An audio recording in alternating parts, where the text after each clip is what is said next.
Hari ini, mari ambil masa untuk mempelajari firman Tuhan dengan khotbah bertajuk Keluarga Syurgawi dan Kebijaksanaan. Apakah jenis kebijaksanaan yang diberitahu oleh Tuhan tentang keluarga syurgawi? Kalian, siapakah yang paling bijak? Sudah tentu, Tuhanlah yang ada kebijaksanaan yang paling hebat. Namun, antara manusia di bumi ini dan orang yang diberi kebijaksanaan, kita boleh pilih Raja Salomo. Raja Salomo menerima hadiah yang sangat spesial, yaitu kebijaksanaan daripada Tuhan. Jadi dia tidak bergantung pada kekerasan atau paksaan untuk memerintah kerajaan Israel. Dia ialah raja yang pandai, yang memerintah rakyat dengan kebijaksanaan. Dalam buku Pengkhotbah, dia menjelaskan kebijaksanaan yang harus dimiliki manusia. Ingatkah apa itu? Apakah kebijaksanaan yang terbesar? Dia telah cuba banyak perkara untuk memperoleh kebijaksanaan. Dia ialah raja yang menikmati semua yang digemari oleh manusia di dunia dan memiliki semua sepuas hatinya. Dia tidak merintangi matanya dari apapun yang dikehendakinya. Namun akhirnya, dia menyadari bahawa semuanya itu adalah apa? Katanya, kesia-siaan. Mari kita lihat buku Pengkhotbah bab 1. Buku Pengkhotbah bab 1 ayat 2. Kesia-siaan belaka, kata pengkhotbah. Kesia-siaan belaka. Segala sesuatu adalah sia-sia. Dalam Alkitab, mengapakah dia tidak tulis apa yang cerah dan penuh harapan terhadap masa depan? Mengapakah perkataan negatif, kesia-siaan? Kalian, andai kata kita tidak pernah jumpa Tuhan, tidak menemuinya, atau menerima pengampunan dosa sepanjang hidup, apakah jenis hidup itu? Hidup yang tanpa keselamatan boleh dikatakan sia-sia. Salomo menunjukkan poin itu di sini. Kesia-siaan belaka. Segala sesuatu adalah sia-sia. Ayat 3. Apakah gunanya manusia berusaha dengan jerih payah di bawah matahari? Keturunan yang satu pergi dan keturunan yang lain datang. Tetapi bumi tetap ada. Matahari terbit, matahari terbenam. Lalu terburu-buru menuju tempat ia terbit kembali. Angin bertiup ke selatan, lalu berputar ke utara. Terus-menerus ia berputar. Dan dalam putarannya, angin itu kembali. Semua sungai mengalir ke laut. Tetapi laut tidak juga menjadi penuh. Kemana sungai mengalir, ke situ sungai mengalir selalu. Segala sesuatu menjemukan, sehingga tak terkatakan oleh manusia. Mata tidak kenyang melihat, telinga tidak puas mendengar. Apa yang pernah ada akan ada lagi, dan apa yang pernah dibuat akan dibuat lagi. Tidak ada sesuatu yang baru di bawah matahari. Adakah sesuatu yang dapat dikatakan, lihatlah, ini baru? Tetapi itu sudah ada dulu, lama sebelum kita ada. Kenang-kenangan dari masa lampau tidak ada, dan dari masa depan yang masih akan datang pun, tidak akan ada kenang-kenangan para mereka yang hidup sesudahnya. Aku pengkhotbah adalah Raja atas Israel di Yerusalem. Aku membulatkan hatiku untuk memeriksa dan menyelidiki dengan hikmat segala yang terjadi di bawah langit. Itu pekerjaan yang menyusahkan yang diberikan Tuhan kepada anak-anak manusia untuk melelahkan diri. Aku telah melihat segala perbuatan yang dilakukan orang di bawah matahari. Tetapi lihatlah, segala sesuatu adalah kesia-siaan dan usaha menjaring angin.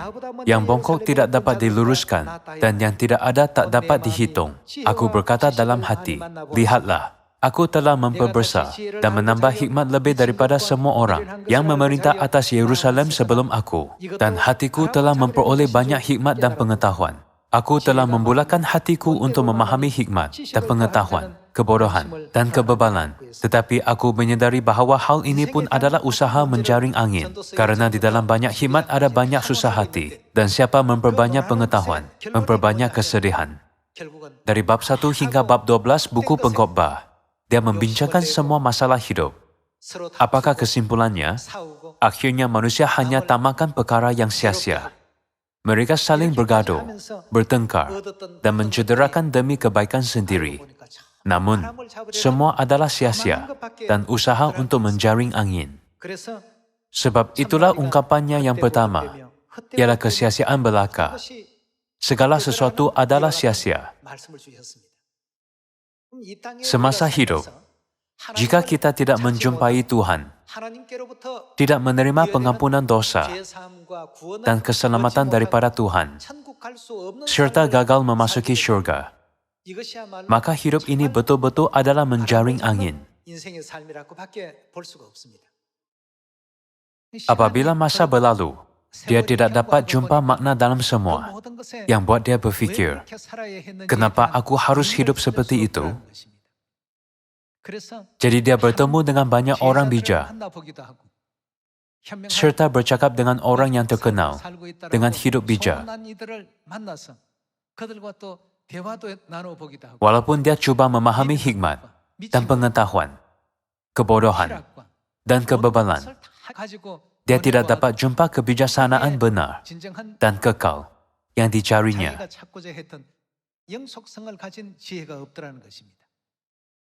Jadi akhirnya, apakah kesimpulannya? Takutlah akan Tuhan. Apalagi, berpeganglah pada perintah-perintahnya.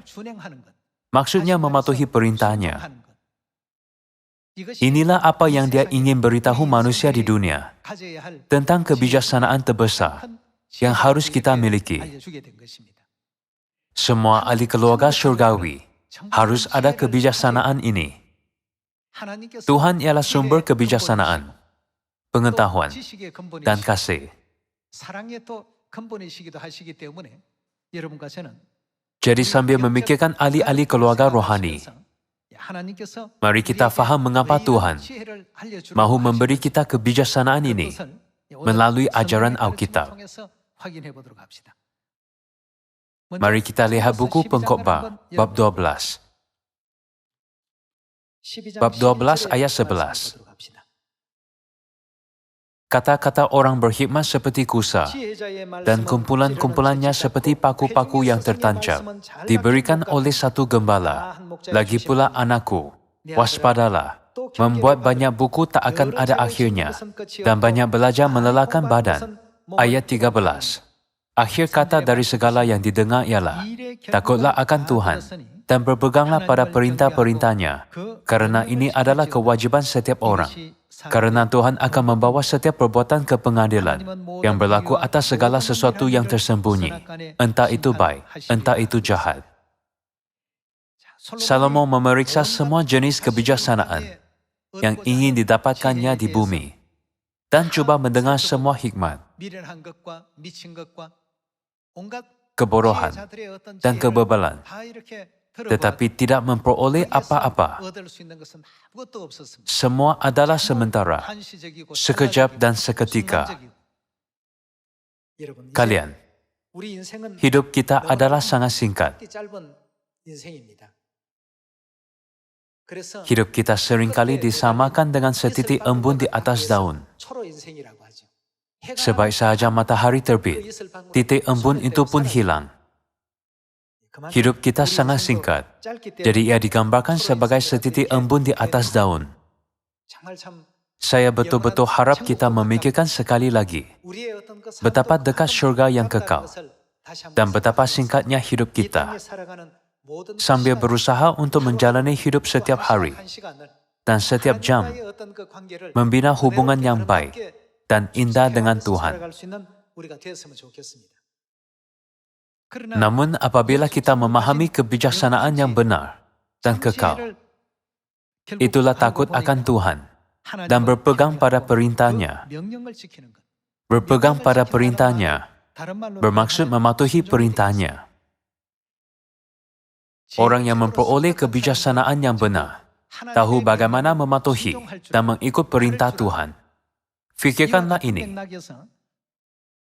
Dalam Wahyu, Rasul Yohanes melihat orang yang akan diselamatkan. Mereka mengikuti anak domba itu kemana saja dia pergi. Mereka mengikuti anak domba, sama ada tanah itu tandus atau subur, dunia indah atau miskin. Mereka tidak peduli.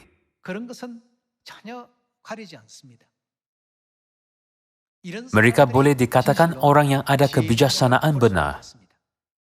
Tuhan harap ahli-ahli keluarga syurgawi ada kebijaksanaan untuk menjadi anak-anak syurgawi yang paling bijak.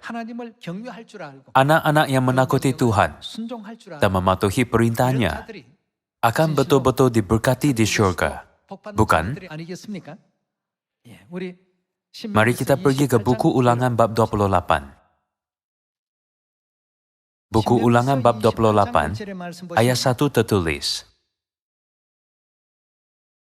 "Jika engkau baik-baik mendengarkan suara Tuhan, Tuhanmu, dan melakukan dengan setia segala perintahnya yang kusampaikan kepadamu pada hari ini, maka Tuhan, Tuhanmu, akan apa?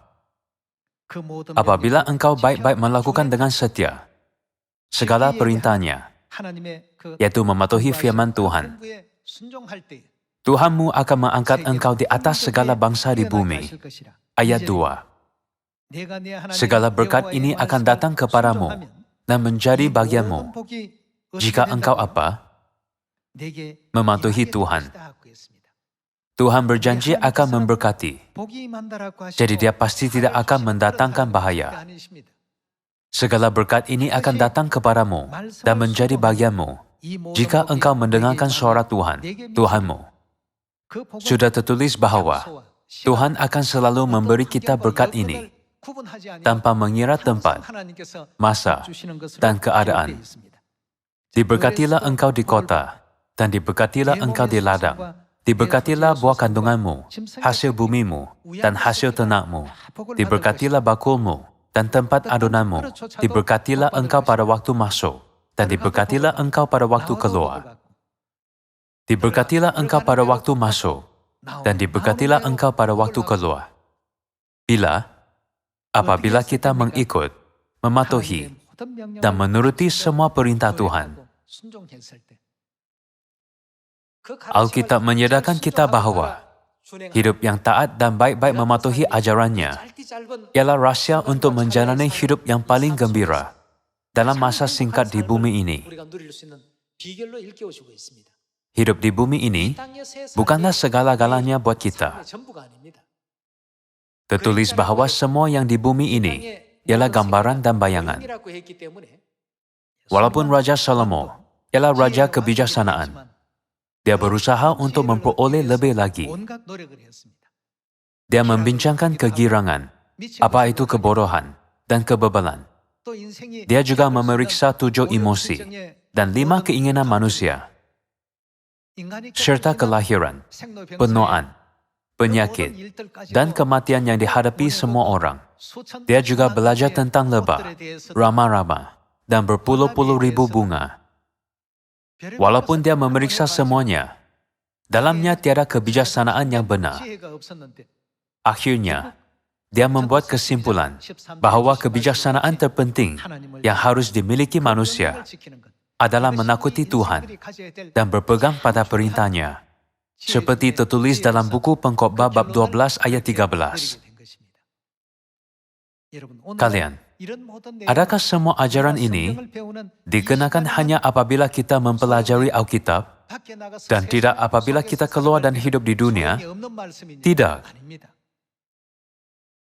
Apabila kita menjadi anak-anak syurgawi yang selalu menakuti Tuhan dan mengikut perintahnya, tidak kira apa jua situasi, Tuhan mengajar, engkau akan diberkati pada waktu engkau masuk dan keluar, serta mengangkat kamu menjadi kepala dan bukan menjadi ekor. Mari kita pergi ke ayat 15. Buku Ulangan bab 28, ayat 15. Tetapi, jika engkau tidak mendengarkan suara Tuhan, Tuhanmu. Sekarang, situasi yang bertentangan dijelaskan. Apakah akibat jika orang tidak mematuhi firman Tuhan? Alkitab ajar bahwa ketidakpatuhan ialah perkara yang paling bodoh dan bukan kebijaksanaan. Ayat 15 sekali lagi. Tetapi jika engkau tidak mendengarkan suara Tuhan, Tuhanmu, dan tidak melakukan dengan setia segala perintah dan ketetapannya yang kusampaikan kepadamu pada hari ini, maka segala kutuk ini akan datang kepadamu dan mencapai engkau. Terkutuklah engkau di kota, dan terkutuklah engkau di ladang. Terkutuklah bakulmu dan tempat adonanmu. Terkutuklah buah kandunganmu, hasil bumimu. Terkutuklah engkau pada waktu masuk, dan terkutuklah engkau pada waktu keluar.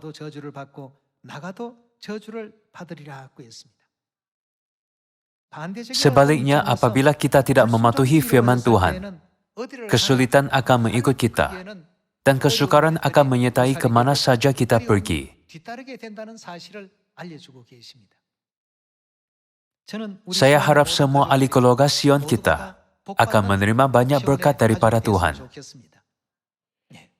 Agar kita sentiasa berada dalam Tuhan dan diberkati. Apakah jenis kebijaksanaan yang harus kita amalkan?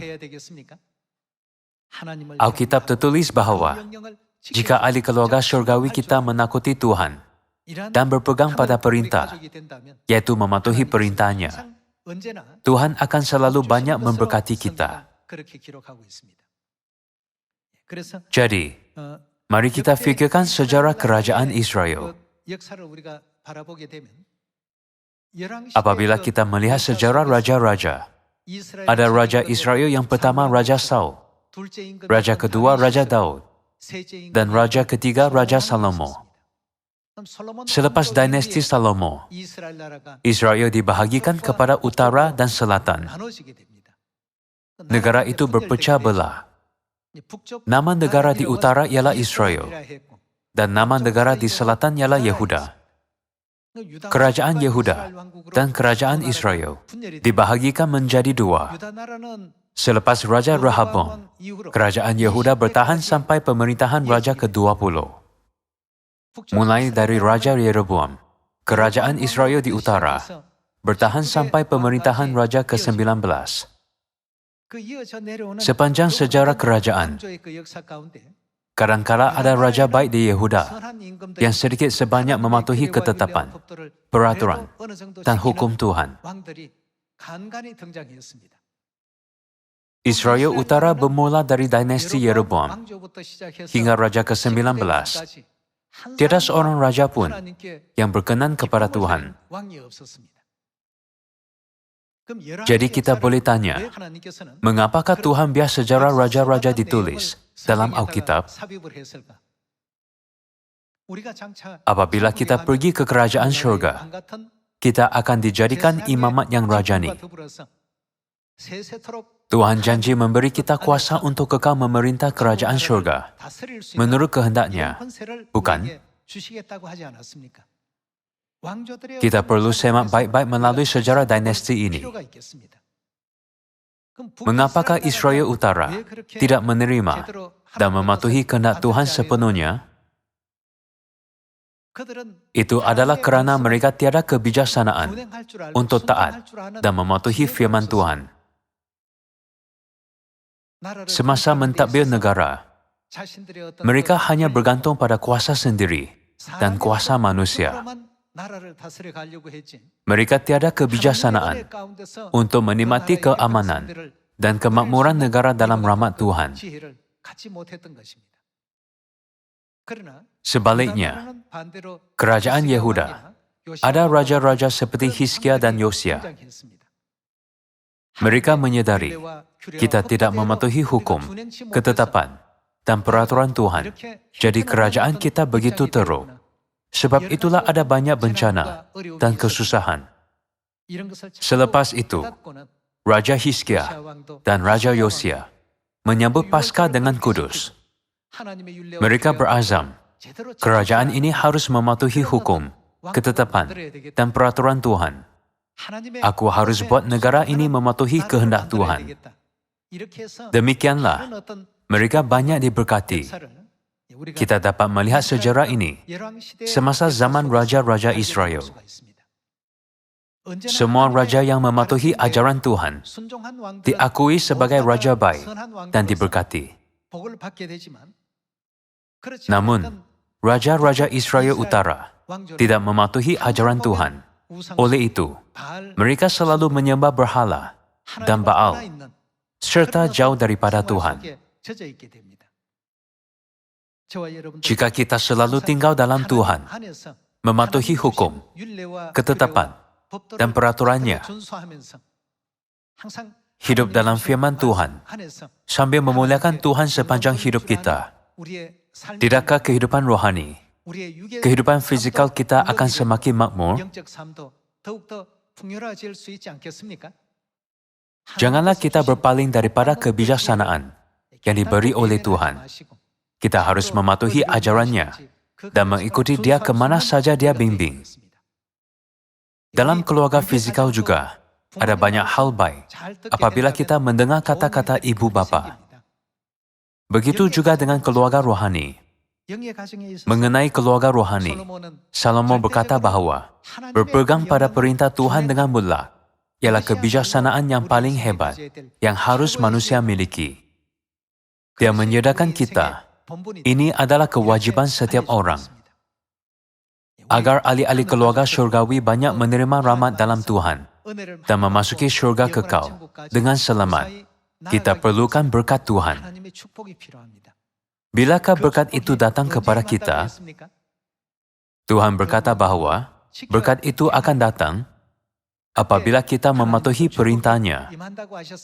Jadi, kemana saja Dia bimbing, janganlah kita menyimpang daripada ajarannya. Saya harap kita semua dapat sentiasa tinggal dalam ajarannya. Mari kita lihat buku Wahyu, bab 12 ayat 17. Buku Wahyu bab 12 ayat 17 tertulis,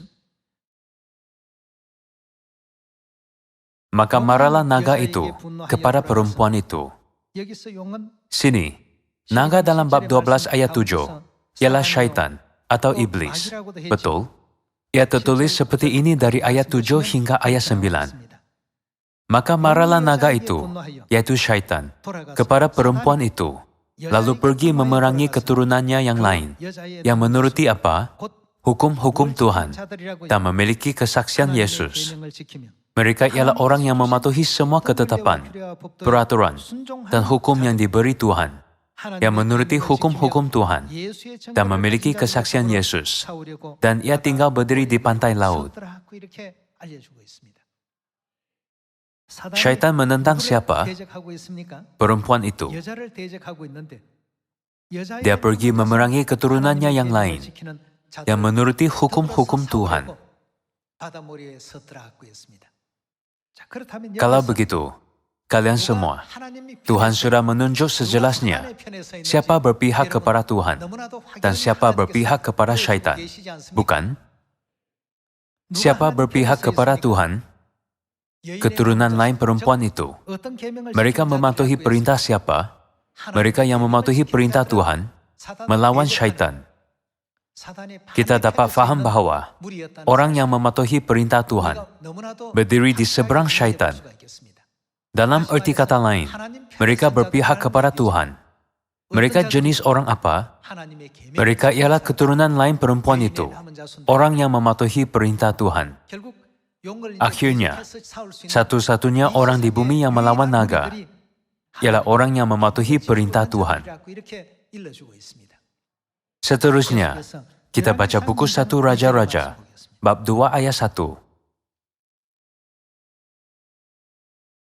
Ketika saat kematian Daud mendekat, ia berpesan kepada Salomo, anaknya, aku ini akan menempuh jalan segala yang fana, maka kuatkanlah hatimu, dan berlakulah seperti laki-laki. Lakukanlah kewajibanmu dengan setia terhadap Tuhan, Tuhanmu, dengan hidup menurut jalan yang ditunjukkannya, dan dengan bagaimana tetap mengikuti segala ketetapan, perintah, peraturan, dan ketentuannya, seperti yang tertulis dalam hukum Musa. Daud memberitahu anaknya Salomo, aku hidup sampai hari ini, dan baru tahu bahwa mematuhi perintah Tuhan adalah terbaik. Perintahnya harus dipatuhi, supaya engkau apa? Beruntung dalam segala yang kau lakukan, dan dalam segala yang kau tuju. Penjelasannya adalah, bagi orang yang berusaha untuk mematuhi perintah Tuhan dan mengikut jalannya, Tuhan akan menunjukkan kasih setia kepada beribu-ribu keturunan. Dan orang itu akan beruntung dalam segala yang dia lakukan dan dalam segala yang dia tuju. Kita teruskan dengan buku Amsal, bab 19. Amsal bab 19 ayat 16 tertulis, siapa berpegang pada perintah, bagaimana memelihara jiwanya, orang itu tahu bagaimana memelihara rohnya. Apabila roh seseorang di bawah kuasa syaitan, dia ditakdirkan untuk pergi ke neraka. Namun, selepas berpegang pada perintah Tuhan, roh itu dapat melepaskan diri daripada kuasa syaitan dan kembali kepada siapa? Kembali kepada Tuhan. Jadi ayat 16 tertulis, siapa berpegang pada perintah, memelihara jiwanya, tetapi siapa menghina firman, akan mati. Ada orang tidak mematuhi perintah Tuhan dan mungkar sesuka hati. Mereka menyambut ibadah hari Ahad daripada hari Sabat, Christmas dan bukannya Paskah. Mereka mengikut budi bicara sendiri untuk membaptis, bukannya dalam nama Bapa, Anak dan Roh Kudus.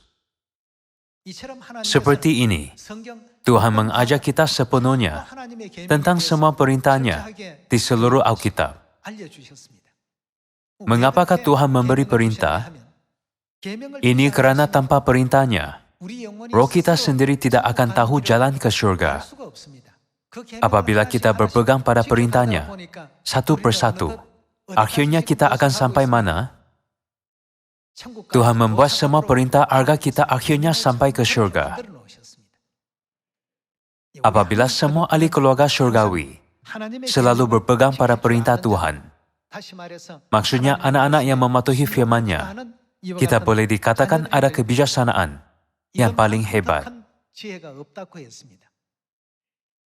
Saya harap kita mematuhi perintah Tuhan dan mematuhi firman dalam Bapa dan Ibu. Memandangkan kita ada bukti bahawa kita ialah anak Tuhan. Jika kita ambil jalan Injil dengan setia, kita betul-betul akan diberkati di syurga. Bukan? Tuhanlah yang menguruskan dan mengendali seluruh alam semesta. Di seluruh alam semesta, Tuhan tidak perlu memperhatikan bumi yang halus ini. Namun, untuk menyelamatkan kita, Tuhan amat menjaga bumi ini dan banyak berusaha supaya mengurniakan kita keselamatan. Dia membenarkan kita semua anak kehidupan kekal, kebahagiaan di kerajaan Tuhan pada masa depan, dan bahkan kuasa untuk memerintah kerajaan syurga. Bukan? Saya harap jangan ada seorang kehilangan jalan iman ini. Sebagai umat syurgawi, kita harus tanya diri sendiri. Kita harus hidup untuk hal-hal yang sementara di bumi atau hidup untuk hal-hal yang kekal? Hari ini, saya harap kita pahatkan hal ini dalam hati sekali lagi dan rajin berlari ke arah kerajaan syurga dan ke arah kekekalan. Dengan ini saya tamatkan khutbah. Sekian, terima kasih.